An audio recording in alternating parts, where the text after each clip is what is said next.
eh bien tu es censé en fait clairement avoir des super pouvoirs. Tu peux sortir de ton corps, tu peux faire bouger des objets, sauf que les gens qui arrivent à ce stade-là, ils se rendent compte que c'est pas le cas en fait. Ok, on va commencer par ça. Le terme secte vient du latin secta, signifiant voie que l'on suit, parti, doctrine. Ok. Et la définition officielle, c'est une communauté humaine dont les membres suivent avec rigueur une même doctrine philosophique. Il n'y a pas de chemin qui mène au bonheur. Le bonheur est le chemin. Religieuse, Jesus ou politique. Ça peut vraiment pas être pire. Ceci Trump ne veut pas partir. En concurrence avec d'autres groupes et sans assumer une position dominante qui lui conférerait un monopole ou un caractère officiel. Très bien. Donc le principe, si je comprends bien, c'est que je voulais vous faire marrer et que je vais me retrouver en tôle avec ces conneries. Bonjour à tous, j'espère que vous allez bien, mes très chers... J'ai envie de dire fidèle, mais j'ai l'impression que ça m'enfonce. Cette chaîne n'est évidemment pas une secte, hein. Je précise parce qu'on a un petit peu à l'air du premier degré. T'as dit, ils me suivent avec rigueur. Je plaisantais. Eh ben, manquerait plus qu'elle nous demande de liker et de s'abonner en prime. Bah non, j'allais pas le demander, donc Oui, enfin ce serait mieux, mais ça n'a rien à voir. Et si en plus elle nous parle d'une appli où elle fait des lives pour renforcer la communauté, là ça serait trop. Mais ça n'a rien à voir. Bon vous le savez maintenant. Depuis le début de la semaine, je suis sur la nouvelle application Stéréo. Une application où j'ai déjà fait 2 lives, que vous pouvez aller revoir d'ailleurs, il suffit juste de vous abonner. Le truc en plus, c'est que vous pouvez m'envoyer des audios pendant le live, je les écoute et je vous réponds. Moi qui n'ai en plus jamais eu la chance de vous rencontrer, ça crée des nouvelles interactions, c'est vraiment cool. Comment Elena et Mathieu se sont rencontrés? Oh le gourmand. Écoute, c'est pas compliqué. J'ai croisé son regard, j'ai vu tout de suite. Je savais que ça allait partir. Elle fondait, j'ai dit bon, écoute, on va attendre une petite année, d'accord? On va se fréquenter en tant qu'amis. Ça a pas duré 1 an en plus. What a liar. Et évidemment, comme vous le voyez, tout se passe dans la bonne humeur, hein. C'est le principe de la secte, de la chaîne. On va pas s'en sortir. Je vous invite à télécharger l'application et à vous abonner. Comme ça, vous ne ratez pas les prochains lives. Le prochain, c'est le mercredi 10 mars. Je compte sur vous. Revenons aux sectes, qui est un sujet super intéressant, mais qui en même temps m'a toujours foutu les boules comme jamais. Bon, je préfère être claire. Je me rappelle d'ailleurs d'un travail que j'avais dû faire sur les sectes à 14 ans, et j'avais tiré au sort la scientologie, une des sectes les plus connues. Merci Tommy.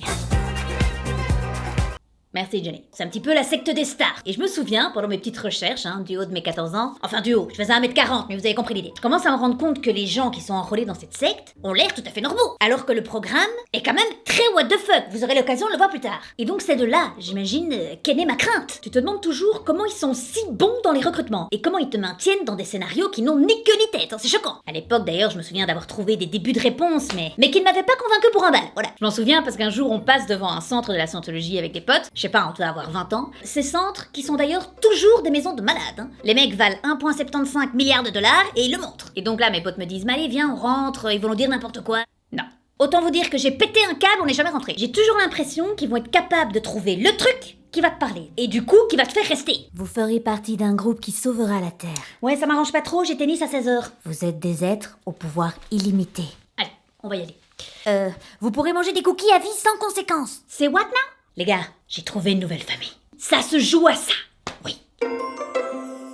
Quand on pense à secte, on pense inévitablement à leader charismatique, à qui les adeptes vont vouer une vénération sans faille. Et alors, en ce qui concerne leur ligne directrice, visiblement, faut pas trop se casser la tête, hein. Au plus c'est gros, au plus ça marche. L. Ron Hubbard, le fondateur de la scientologie, qui était, à la base, écrivain de science-fiction. Franchement, même en cherchant, c'est pas possible de trouver un pire background. Le gars, son métier, c'est d'inventer des mondes, des sociétés et des êtres situés dans des espaces-temps fictifs. Généralement, ce que ce monsieur écrit n'existe pas. People. Justement, en parlant d'histoire, il en a quand même écrit beaucoup. Il est même au Guinness Book des records. C'est l'auteur qui a publié le plus de livres au monde. 1084 en tout. C'est beaucoup. Et donc un jour, ce mec se dit, je vais écrire un bouquin qui s'appelle La Dianétique, où il dit avoir trouvé l'unique source de nos cauchemars, de nos traumas, de toutes les maladies psychologiques de l'homme. Et donc de ce manifeste naîtra la scientologie, qui sera quand même reconnue aux États-Unis en 1993 comme religion. Jusqu'où va la folie? Parce que je rappelle quand même que dans ce bouquin, ce gars affirme, je suis un scientifique. Je suis un héros de guerre. Ah non plus? J'ai également été à l'université. Pardon. Par contre, j'ai réveillé ma femme en la frappant en pleine nuit parce qu'elle souriait dans son sommeil et je suspectais qu'elle me trompait en rêve. J'ai enlevé ma fille à Cuba en disant à ma femme que je l'avais tuée et coupée en petits morceaux. Et j'ai, en 1947, donc avant la rédaction de Dianétique, envoyé une lettre en demandant de me faire interner pour traiter mes problèmes psychiatriques.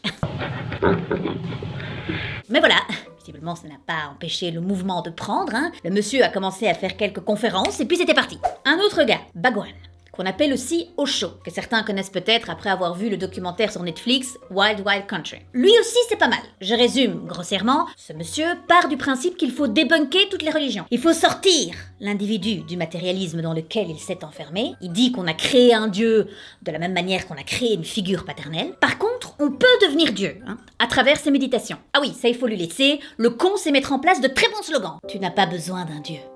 Tu es Dieu. Je vous le dis, à tout moment, il pouvait se recycler et aller gérer le département pub chez Nike. Mais le gars ne s'arrête pas là, hein. Il va encore plus loin. Bon, la méditation, ça va 2 minutes. On se bouche une narine, on se bouche l'autre, on a compris. Alors, dans la lignée du rejet des religions, on va rajouter le free sex et la drogue. Ok. Ah oui, et les Rolls-Royce. Tu dis? Et que pour moi, évidemment, hein. Pas pour eux. Bah, c'est-à-dire qu'on était parti pour sortir du matérialisme. Mais oui. Mais c'est eux qui sortent. Bhagwan, la méditation, le sexe, c'est ok. Les drogues, c'est aussi ok. Et les Rolls? Bhagwan, pour lui, c'est ok. Généralement, quand le groupe s'est formé autour du gourou, ce sont les adeptes qui vont continuer à recruter, et souvent via un système pyramidal. Et ils recrutent proche d'eux, hein, les gars, puisque 2/3 des membres des sectes sont rentrés via un ami, un membre de la famille ou un collègue. Ça te dit de venir à une conférence mardi, Elena? Tu veux détruire ma vie, Marco? C'est juste une conférence sur les chats. Donne-moi ça. Tu veux que je me prosterne devant un chat, Marco? C'est ça que tu veux? C'est juste une conférence? C'est ok? C'est quoi? C'est ok. Quoi? C'est Bhagwan.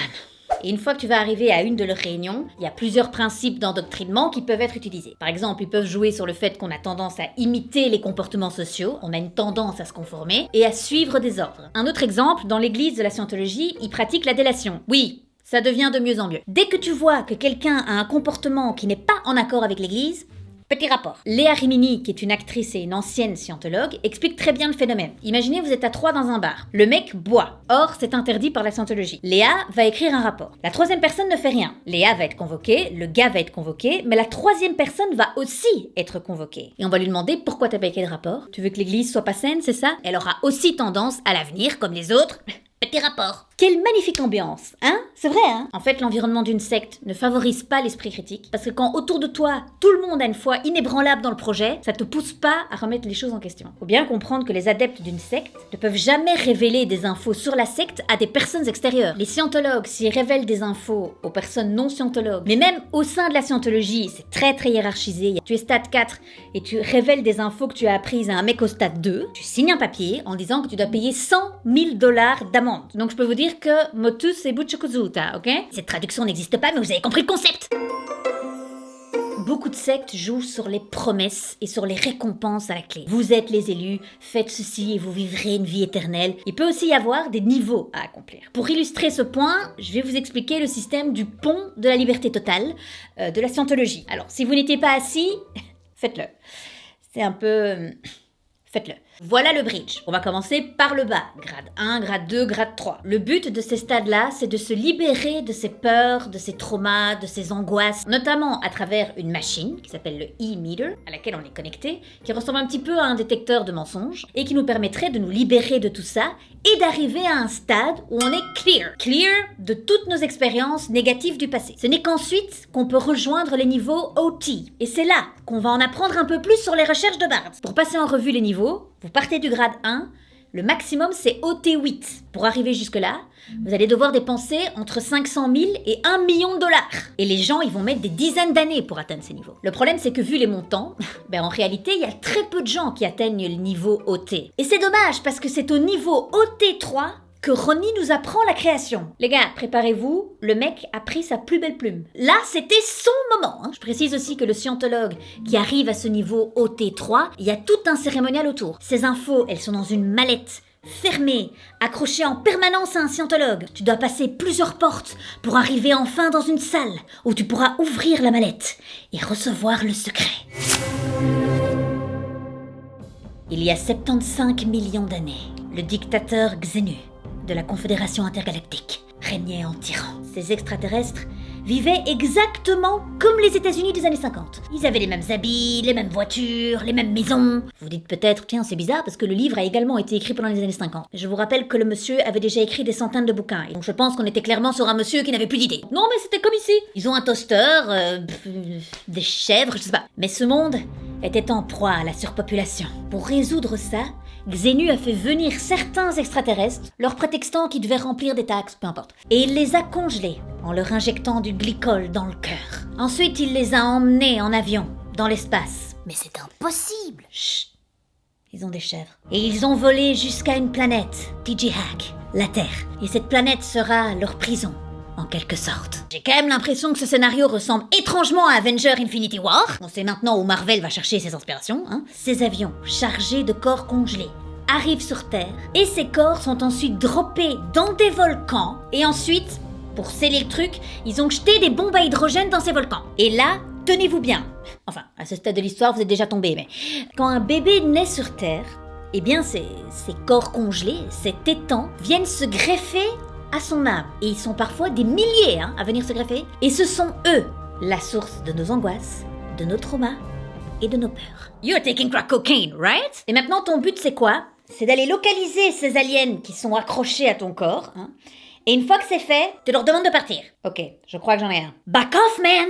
Back off! Oui, téléphone maison, oui, mais tu commences à m'emmerder, je te le dis. Autant vous dire qu'il y a quand même pas mal de scientologues qui font des mental breakdowns à ce moment-là du processus. Hein. Les mecs payent des dizaines de milliers de dollars pour être clear, et maintenant on leur dit qu'ils ont des milliers de mecs accrochés à eux. En plus, je sais ce que vous vous dites, mais attendez, ce secret est tellement énorme. Mais ils vont se le dire entre eux. Déjà, n'oubliez pas le délire de l'amende. 100 000 dollars si tu révèles le secret. Et ils ont rajouté un petit dose pour bien sceller le truc. Si tu es scientologue et que tu apprends le secret de OT3 avant d'avoir atteint ce stade, c'est écrit, tu risques d'attraper une pneumonie. Ma question c'est, il y a eu à un moment une volonté d'avoir un mini fil conducteur ou pas du tout? Non, parce que c'est vraiment le bordel, hein, je vous le dis. Là, vous êtes peut-être en train de vous demander, mais qu'est-ce qui se passe concrètement quand on arrive à ce niveau le plus élevé, là, le OT8? Eh bien, tu es censé, en fait, clairement avoir des super pouvoirs. C'est-à-dire que tu peux sortir de ton corps quand tu le souhaites, tu peux faire bouger des objets. Sauf que les gens qui arrivent à ce stade-là, et ils sont très peu, hein, je vous le dis déjà, ils se rendent compte que c'est pas le cas, en fait. Plein de gens qui quittent la scientologie après avoir atteint ces niveaux, en fait. Parce qu'en plus, on te dit, quand t'arrives à ce niveau-là, c'est vraiment maintenant